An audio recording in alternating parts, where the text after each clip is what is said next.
Okay, so today we are beginning our chapter 5. So this is the first chapter and first section of our unit 3. And so chapter 5 is all about statistics. So it has a lot of graphs, a lot of like word problems, interpretations, data, stuff like that. So section 5A is all about the fundamentals of statistics. And so in this first part, we look at the populations and samples and how to determine what we consider a population and what we consider a sample from a research scenario or study. So it says researchers collect data to help politicians, consumers, businesses, doctors, patients, just about everyone make informed decisions. Often, researchers need to find information about a large population. But it can be impossible to collect data from every member of the population. Instead, their goal is to choose a sample that best represents their population of interest and collect data just from the sample. Consider the following descriptions of statistical studies. Decide whether the underlined group is a population or a sample. So the first question says, a presidential candidate wishes to know his approval rating among American voters in the 18 to 24 age bracket. He hires a polling company who contacts 2,096 registered voters aged 18 through 24 to ask their opinion. The polling company finds 39% of the sample approved of the candidate. And so here we have to determine, well, which part is the sample and which part is the population. And so for me, it's I feel like it's often easier to determine the population because the population is that very large group that you would not be able to, say, interview or call or survey every single person in that group. So if you look at here, in this first one, it says American voter. So would you be able to feasibly interview or call or survey every single American between the age of 18 and 24? No, you wouldn't be able to. So that kind of shows you this is our population. Whereas the sample, that is what is doable. That is the actual number of people that you either called or interviewed or surveyed. So for our population, we have American voters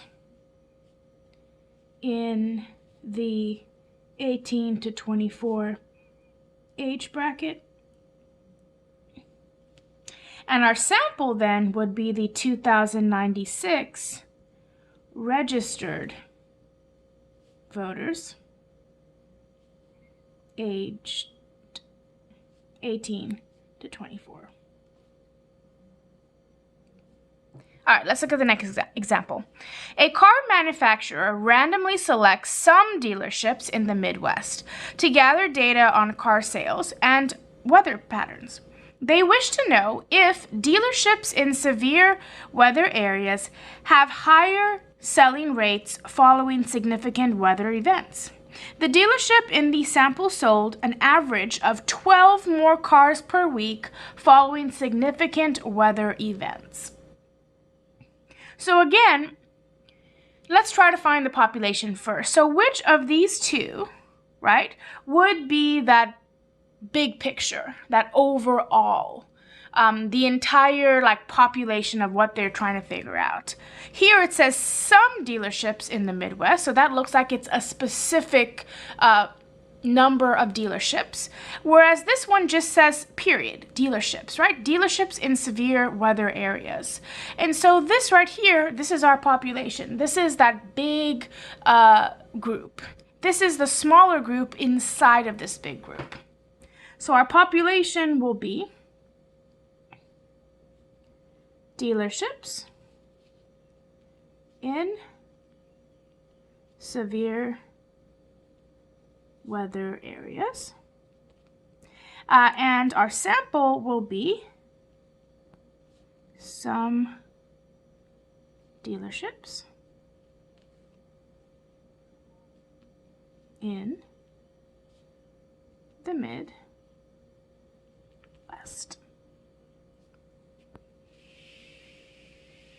All right, let's look at the other two examples. So here it says researchers gather data from each member of the sample and summarize that data using one or more sample statistics, which are specific numbers like averages or percents that describe characteristics of the sample group.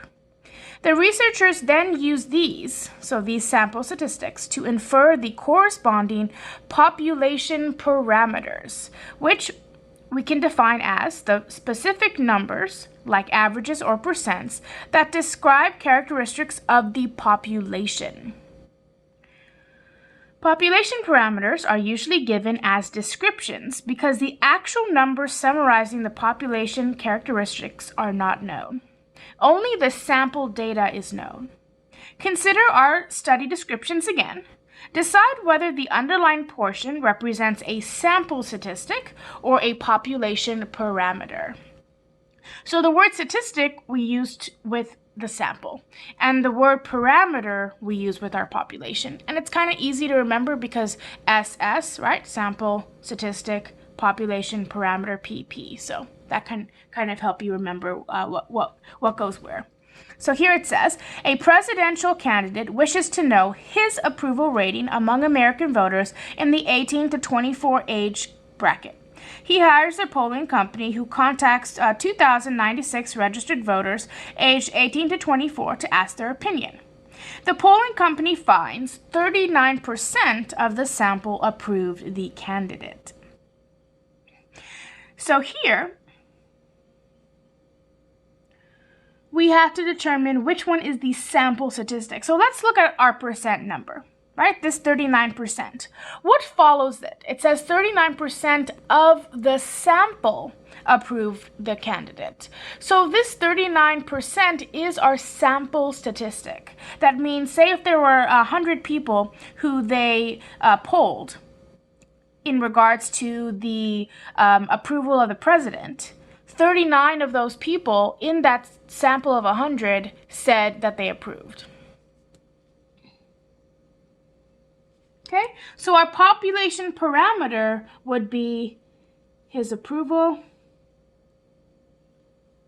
rating among American voters in the 18 to 24 age bracket.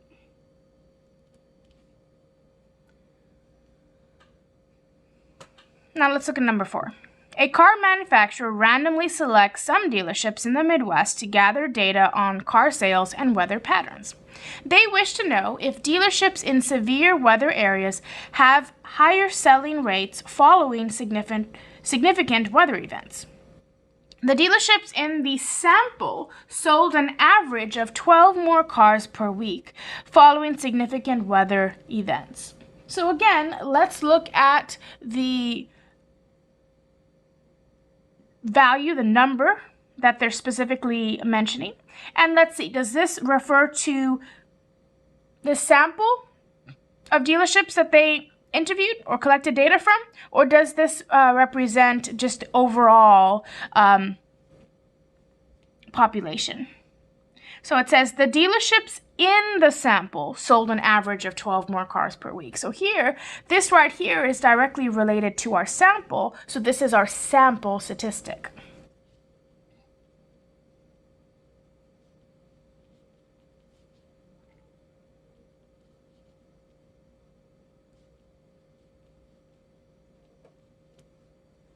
So our population parameters would be the selling rates following significant weather events.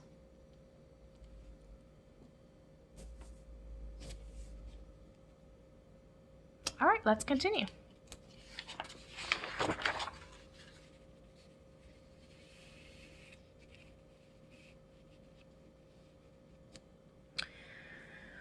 right, so part 2 talks about the steps in a statistical study. So it says the steps in a statistical study. When you read the description of a statistical study, look for information about these key steps that researchers always follow. So the first step, state the goal of your study. 2, choose a representative sample from the population. So decide, who are you going to contact or interview or survey or poll that will give you information about your goal, about the goal of your study. 3, collect raw data from the sample and summarize by finding sample statistics of interest. 4, use the sample statistics to infer the population parameters. And then 5, draw conclusions. And often in this drawing conclusion part, you also state the limitations of your study. Because every study has limitations. You also state maybe any researcher bias you may say could have occurred without your knowledge, right? Because we're all human, and when anyone does a study, there's always that small chance of researcher bias or error or something that they're not taking into account. And so this little diagram here kind of shows those 5 steps. So you start identifying your goals, right? Your population. Who are you talking about? Then you decide, okay, from this population, who can we poll or survey to get some results? So that's our sample. And then once we actually survey this sample, we collect all that data, we run it. There's various programs, various sample statistics that we can use to give us information. Once we have those, then we make inferences about that overall population. And then finally, you draw conclusions back based to that population. So consider the following study.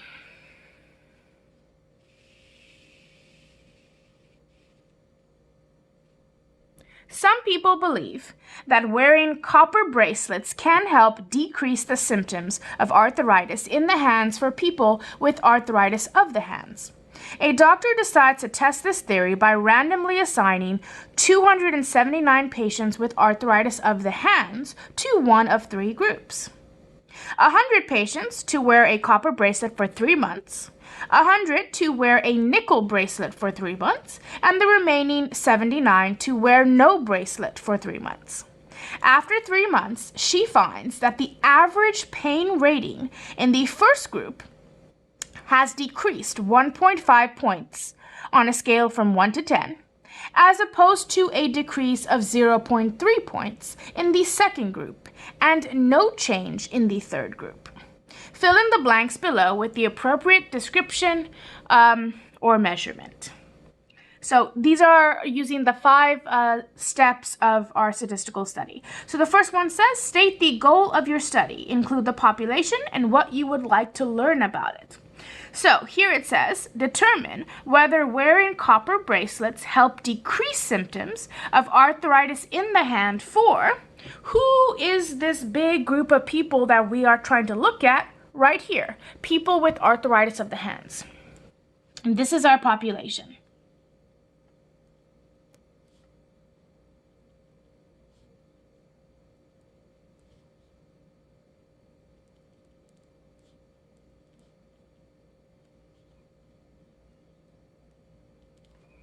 Two, choose a representative sample from the population. Include the sample and how it was obtained. So, who are the specific people that we are interviewing or we're conducting a study on? It's these people right here, right? The 297 patients with arthritis of hand. So these are the people of the sample.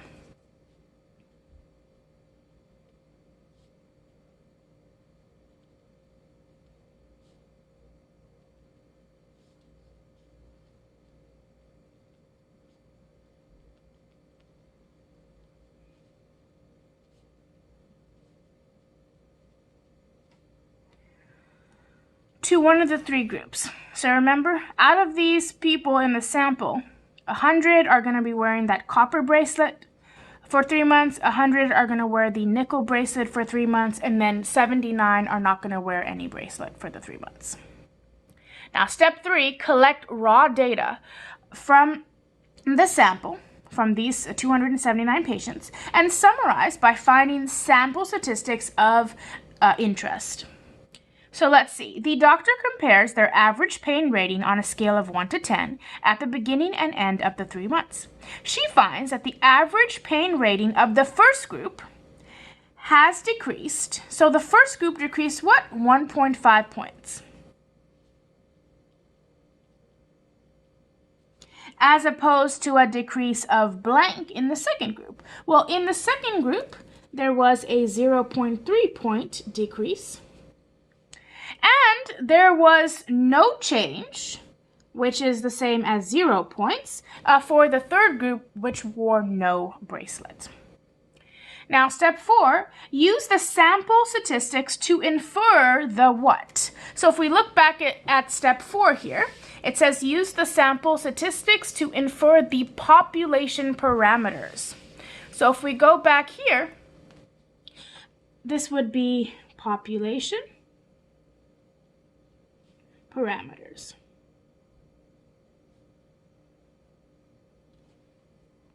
Based on these sample statistics, the doctor makes inferences about the changes of average pain ratings in all people with arthritis, right?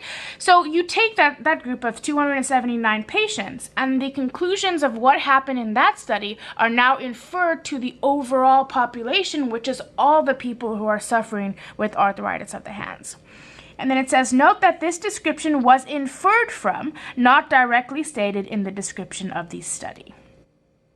Finally, step 5, draw conclusions. So what conclusion can we draw about the population then? So we could say wearing copper bracelets does appear to help, so increase or decrease the symptoms. Well, here it decreased, right? So helps decrease the symptoms of, again, what is the population? What are we looking at? Arthritis of the hand.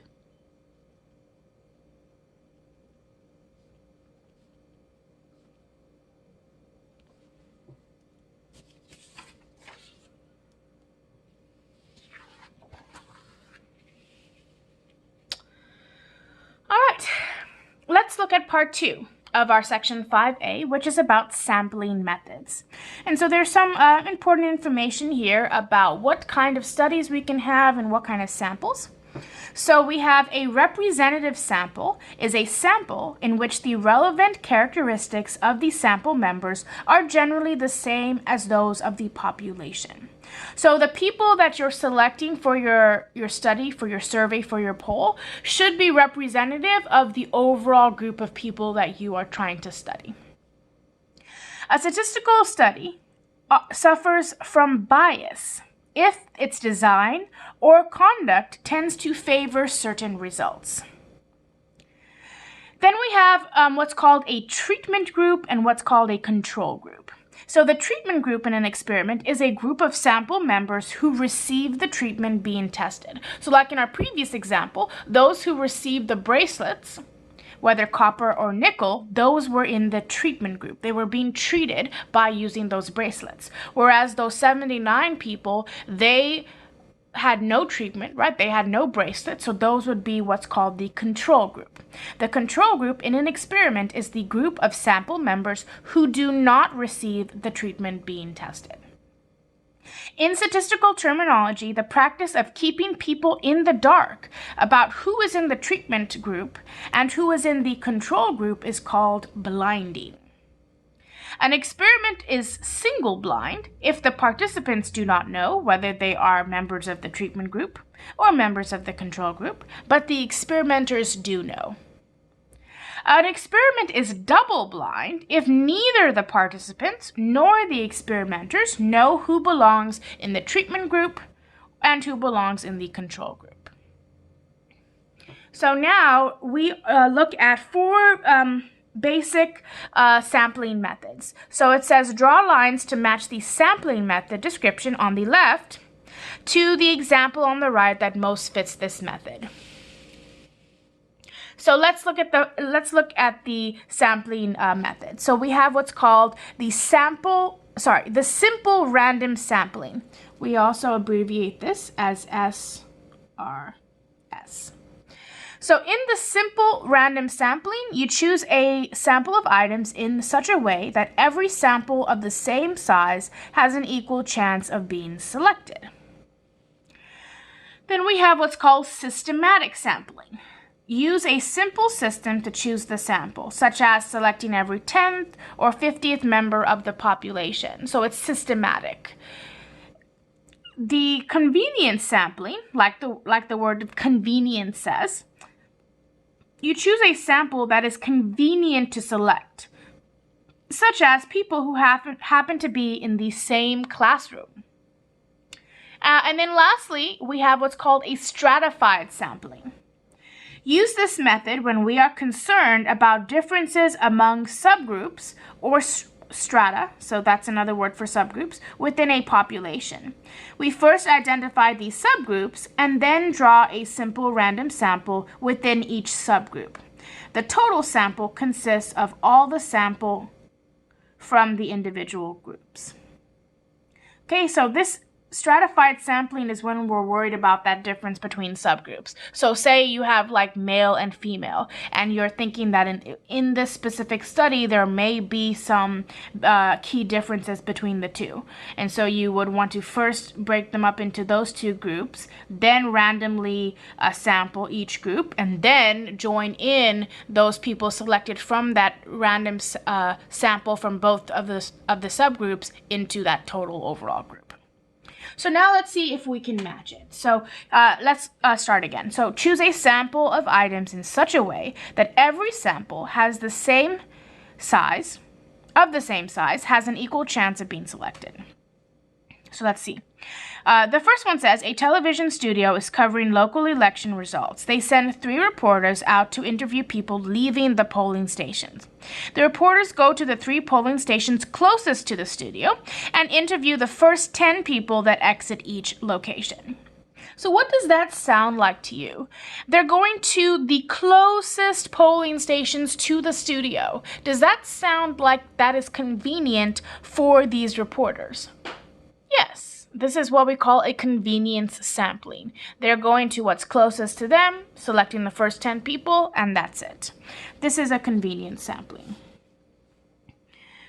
All right. A large company is interested in learning its employees' opinion on a new HR policy. They have a computer program select 25 employee ID numbers at random from the company list and interviews the employees selected. So don't mix this up with systematic, right? Because here it's not saying that they selected each employee by like every 5 employees select 1. Here, they just randomly selected 25 employees from the entire company list. So this is your simple random sampling, right? Probably one of the most common ways, right? Just get your whole database, right? That entire population that you're trying to study, and then randomly select people from that study up until what you want. So here they just wanted 25 surveys or opinions. All right, we have a college is considering increasing fees to pay for a fast food court to be built. The college wishes to get students' opinions, but believes students who drive and can easily get other food options might feel differently than those who do not drive. So here we're talking about what? We're talking about some subgroups, right? People who drive and or college students who drive and college students who don't drive. And there's a concern that their answers will not be the same. And so here we would do what? It says, so the college first divides the student ID numbers into 2 lists.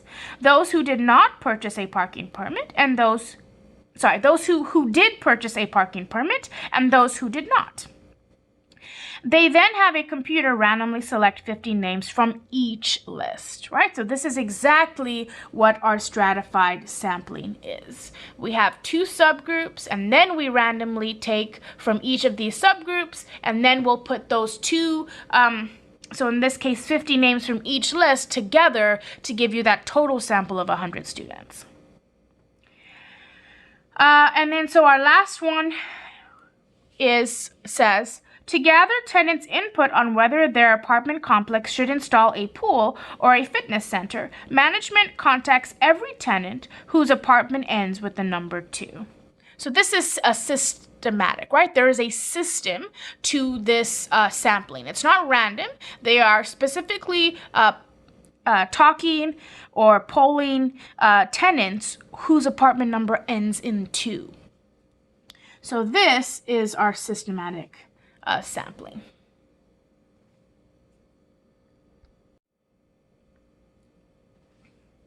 All right, so let's see some more examples. So it says, suppose you wish to sample 5 students from our class. Describe a way we could do this using each of the sampling methods we just learned about. So obviously there are many different ways to do this. Here it's just looking for one, like an example. So let's do an example for our simple random sampling, which is our SRS. So one kind of simple way you could do it, you could put names on equal sized papers and fold in the same way. All right, so everyone has the same size paper, they write their name, and then it gets folded in the same way. So there's no way you can determine, who is who from just looking at the different papers. Now, put papers into a bowl and randomly pull out 5 names, papers. Now, since this is, just probably the most common way of choosing a sample, there are actually apps and softwares that can do it. One of the most kind of common ones is called a random number generator. This is an app. And you can find this online, your phone. A lot of, teachers or educators use this to select students when they want to either create groups or, a presentation order list, stuff like that. So this is an example of what a simple random sampling would be. Now, what about a systematic sampling? So remember, in a systematic, you choose, a specific way of taking those people. It's not random. So for example, right, this would be one example. We could select every 5th person on the roster. And there you go. Until you have 5 students, because that's what you want. You wish to sample 5 students. And that's it. You could even do it, okay, we're going to sample all the students whose last name ends with M, right? That would also be systematic because it's a specific thing that you're looking for when you select those participants. All right, let's look at convenient sampling. So it says choose a sample that is convenient to select. So if I was if I'm the one who's choosing it, I might say, okay, I'm going to select the 5 students closest to me. And there we go. That's a convenient sampling. Or if you're selecting it, you might say, okay, I'm going to choose the 5 students closest to me. And there you go.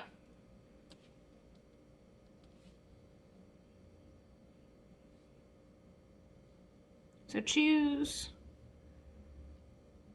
the 5 students closest to instructor or yourself. All right, and then lastly, we have our stratified sampling.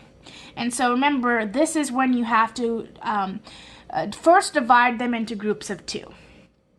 So one example, right, especially working, with students, one very easy example that probably every class would have is full-time students and part-time students. So those could be our 2 groups. And if you think about it, maybe the answers on specific topics might be different if you are a full-time student or a part-time student.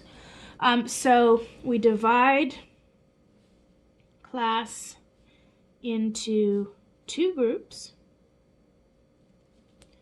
So we have full-time students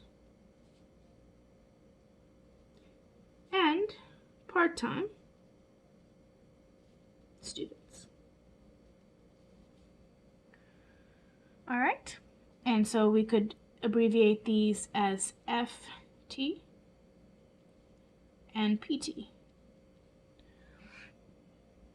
Now we would select students from each group based on a simple random sample, right? So then we could say, then we use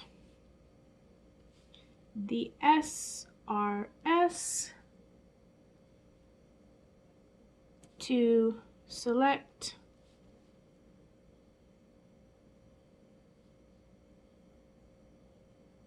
students from each group. And then we're going to select numbers proportional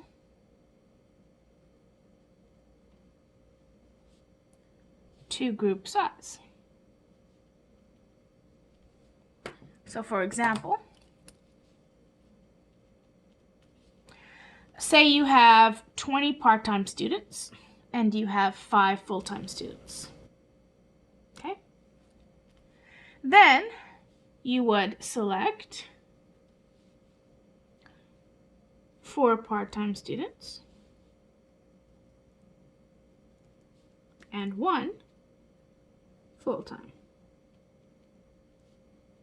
student.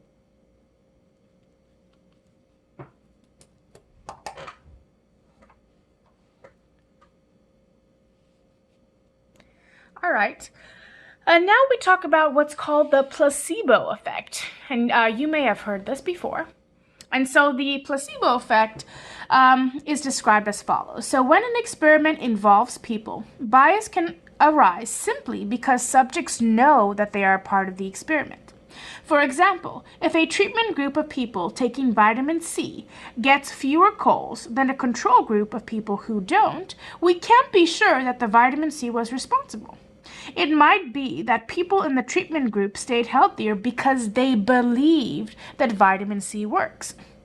This is possible because stress and other psychological factors have been shown to affect resistance to colds.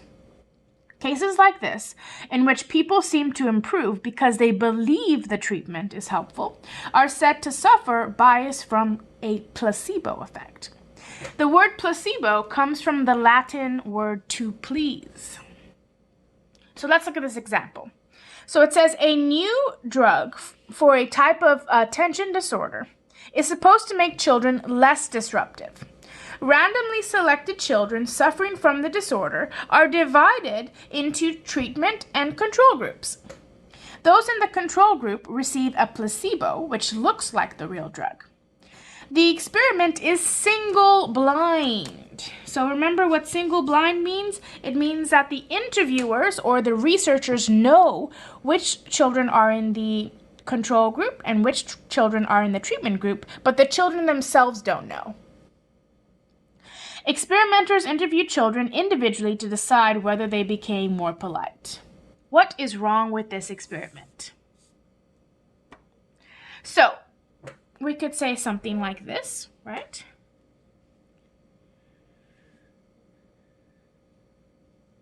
The experiment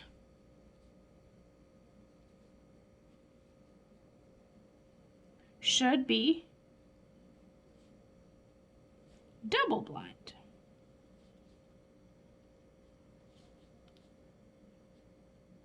Because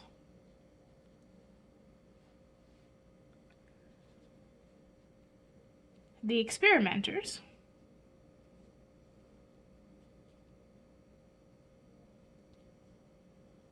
know which children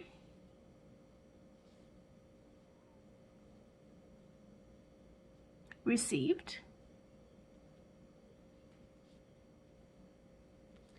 the real drug and during their interviews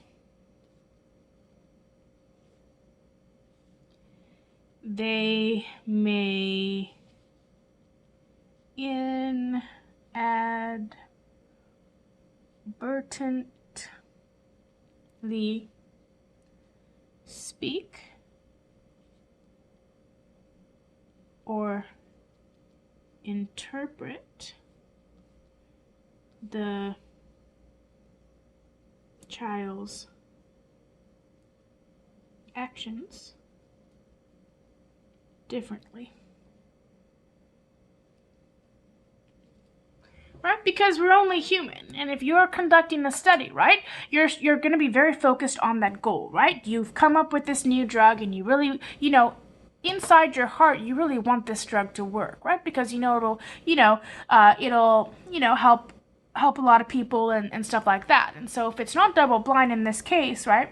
When the experimenters are interviewing, say, a specific child, they're gonna, in the back of their minds, they're gonna know, okay, this child got the placebo or this one got the actual treatment, and that is going to, inadvertently affect how they ask the questions to the children, how they interpret the child's behavior, and all that. So by making it double blind, where the actual people who are doing the questioning have no idea which student or which children have the placebo and don't have the placebo, then they'll be able to have a more accurate result.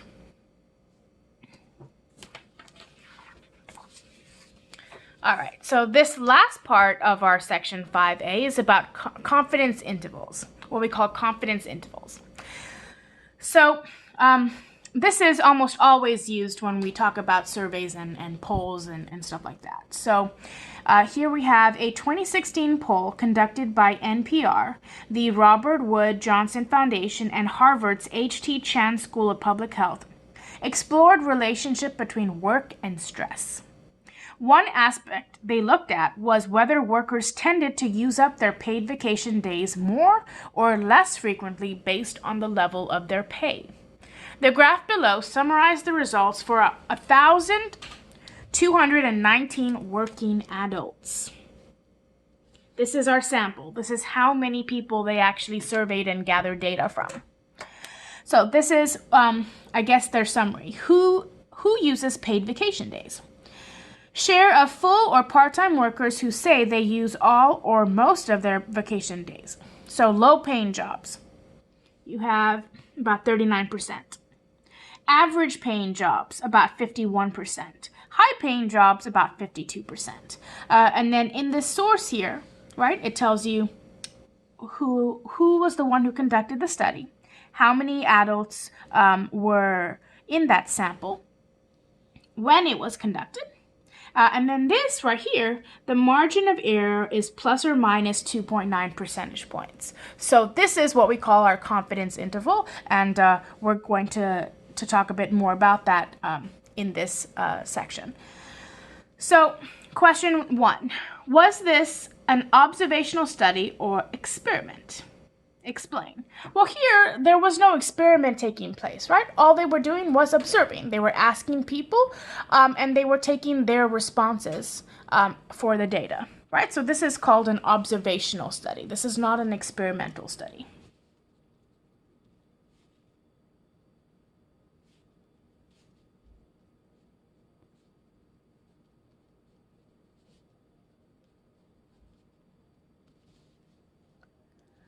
And then we could also say the researchers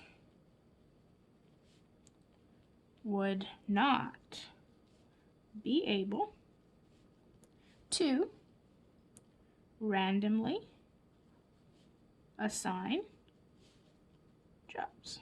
Right, this is already fixed, so all you can do is observe. You cannot do an experiment here. Identify the sample and population of the study. So we had already identified our sample, right? The actual people, the actual working adults that they interviewed. So 1,219 working adults.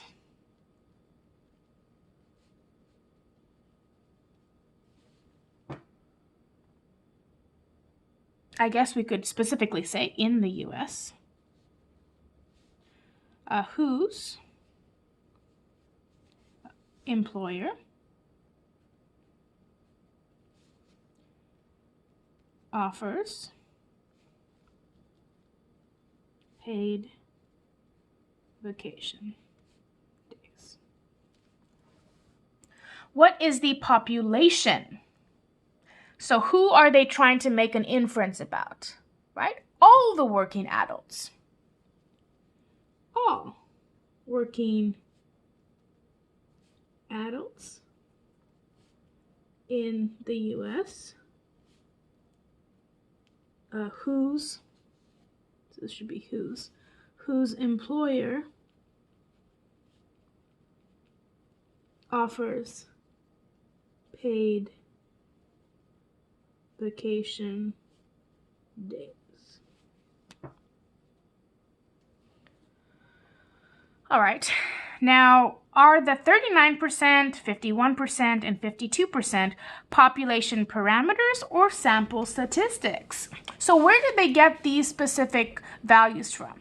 They got it from the 1,219 working adults of the sample. So since they got it from the sample, it would be a sample statistic.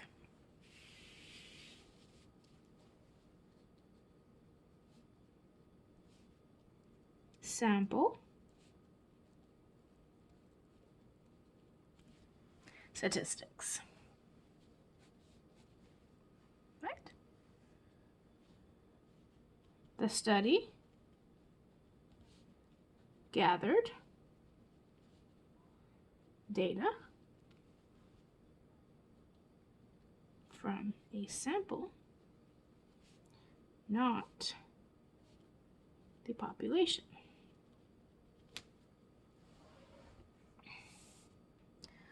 All right, now it says the fine print mentions the sample we found in problem 2.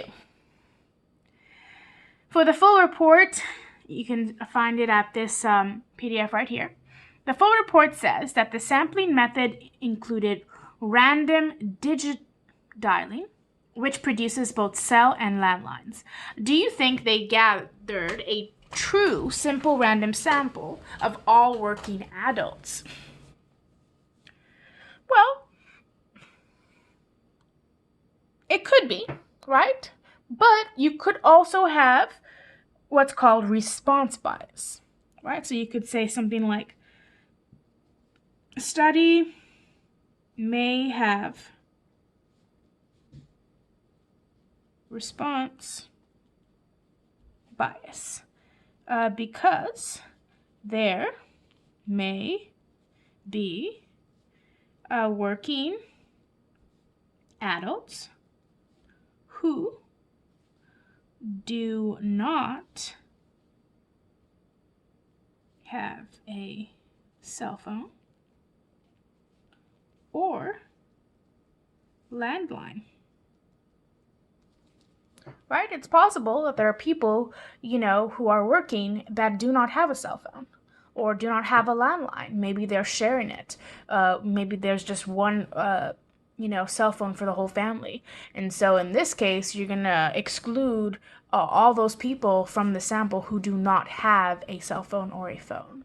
And so the study could have some type of response bias, right? Doesn't mean it has to have, but this is something you have to consider. You have to mention so that the people reading the study will know, okay, this is something that should be taken into consideration. Maybe not all the facts have been included in the study.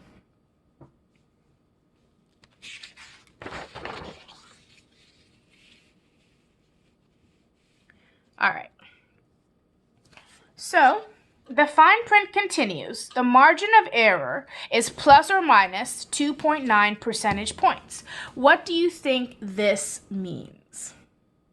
Okay, and so this is what we call our confidence interval. So when it says the margin of error is, plus or minus, what it's saying is that the population parameter, right? So when we infer our sample statistic to our population, the actual value, so the actual percent or number from our population could be either higher by 2.9 points or lower by 2.9 points compared with the sample statistic.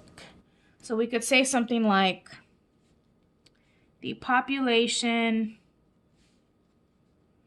parameters are likely within or in between 2.9 percentage points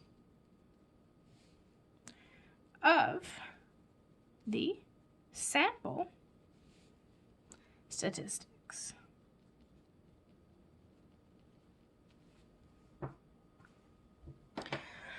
So it says the graph shows that 39% of workers in the survey with low-paying jobs say they use all or most of their vacation days.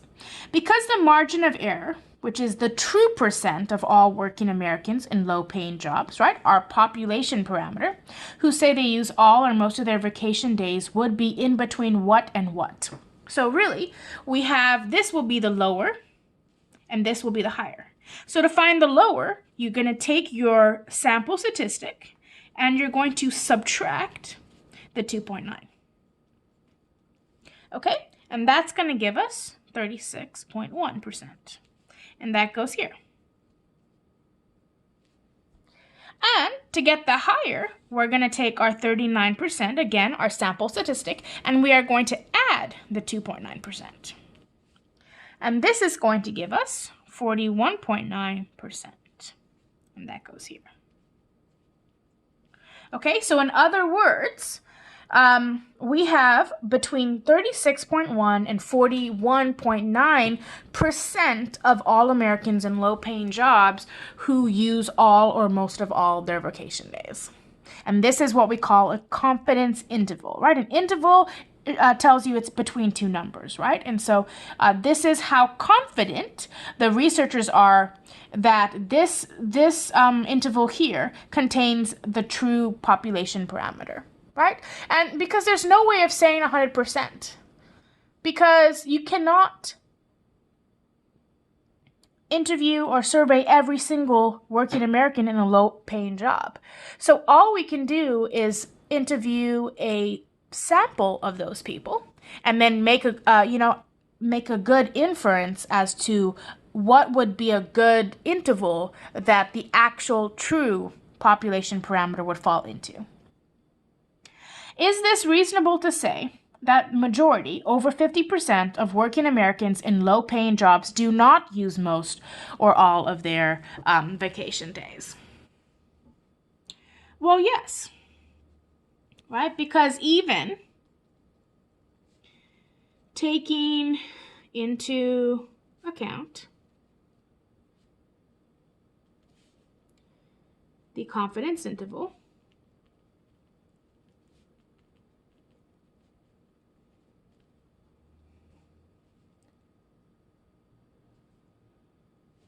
right? So even here, if we take the highest amount of people who took a vacation or used all their vacation days, it's only 41.9%, which means you have almost 60% of people who in the low-paying jobs did not use their vacation days, which is definitely over that 50%.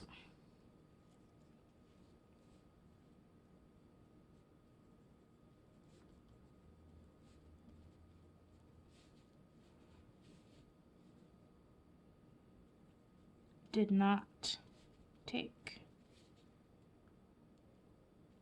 all or most of their vacation days.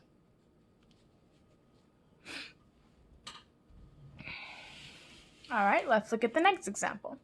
The true percent of all working Americans in average paying jobs who say they use all or most of their vacation days is between what and what? And so if we look back at the previous example, right? When we look at average paying jobs, that was at 51%, right? That is what the sample statistics said. So here we have our 51%. Okay, so to find the lower, we're going to have to subtract the 2.9%. And we are going to have to add the 2.9% to get the higher. So if we subtract the lower, we're going to have 48.1%. And if we add this, we're going to have 53.9%. And so that will be our confidence interval between 48.1% and 53.9%. So then it says, is it reasonable to say that the majority of working Americans in average paying jobs use most or all of their vacation days? Explain.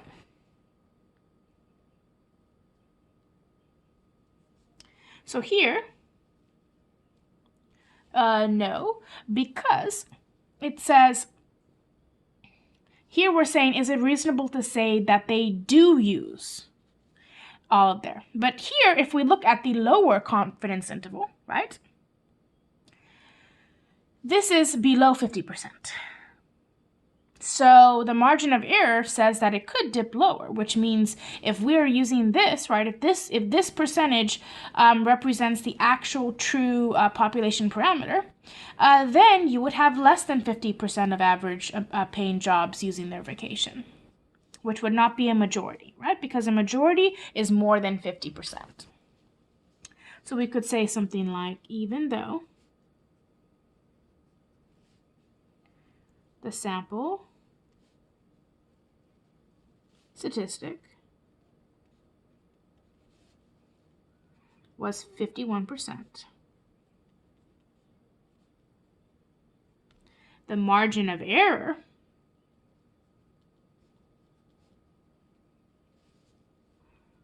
shows the confidence interval dipping below 50%, which was 48.1%. Confidence interval.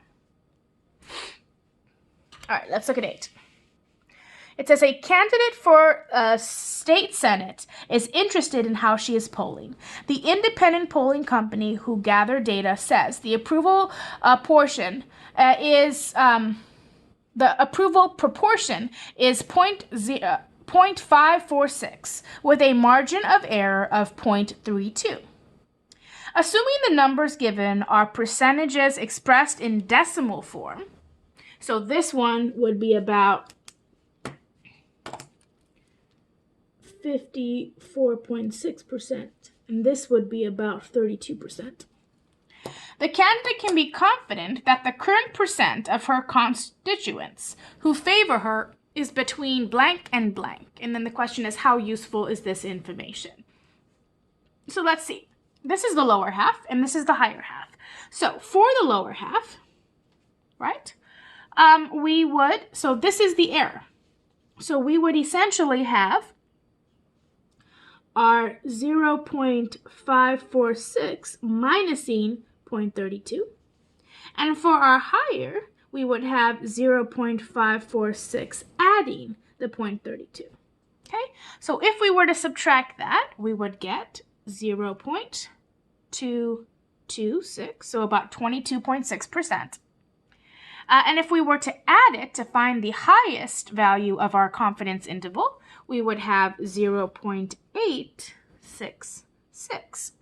And so would this be useful? Well, no, because this range is way too large, right? From 22.6% to 86.6%, that is way too big of a range to really know any information about, is this state's candidate, have a good standing? Like, does she feel like she could be winning or losing? There's just way too much information in this interval.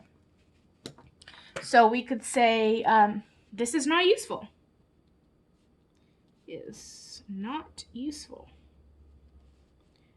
because the interval is too wide to give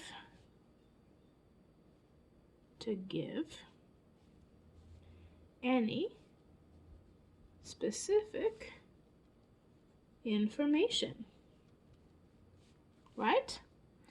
Because it literally goes from about 2.26% to 86.6%.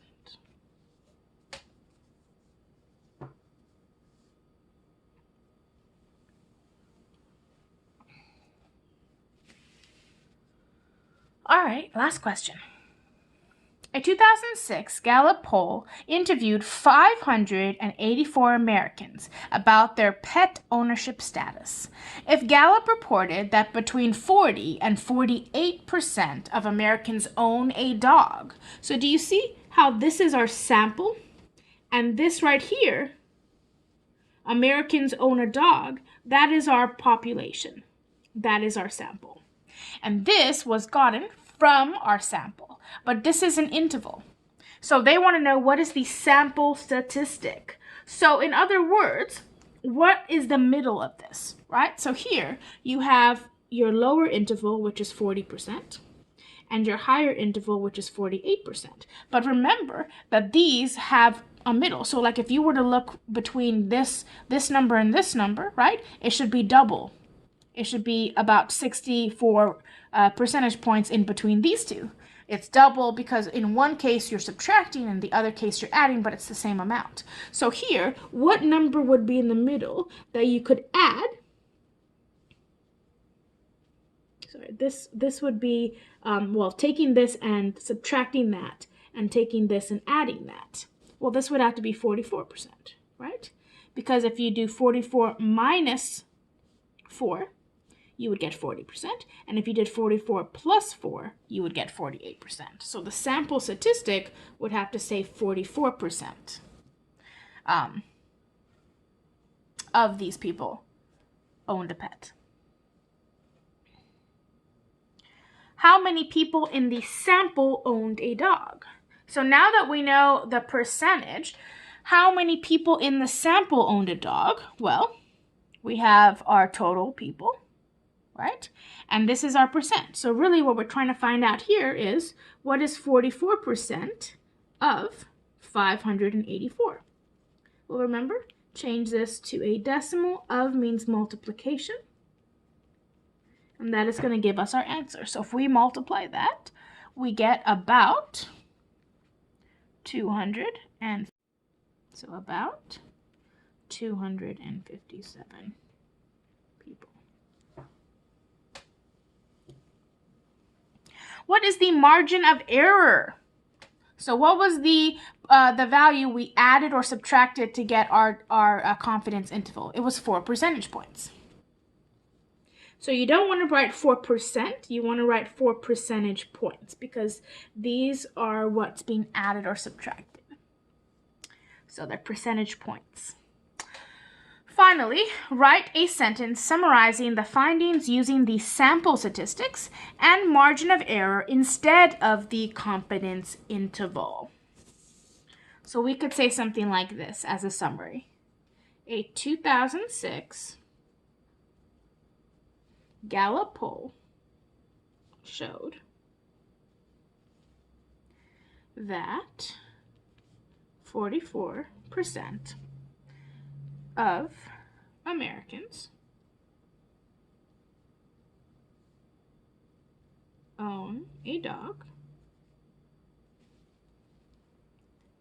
plus or minus 4 percentage points. Or you could say with a margin of error of 4 percentage points.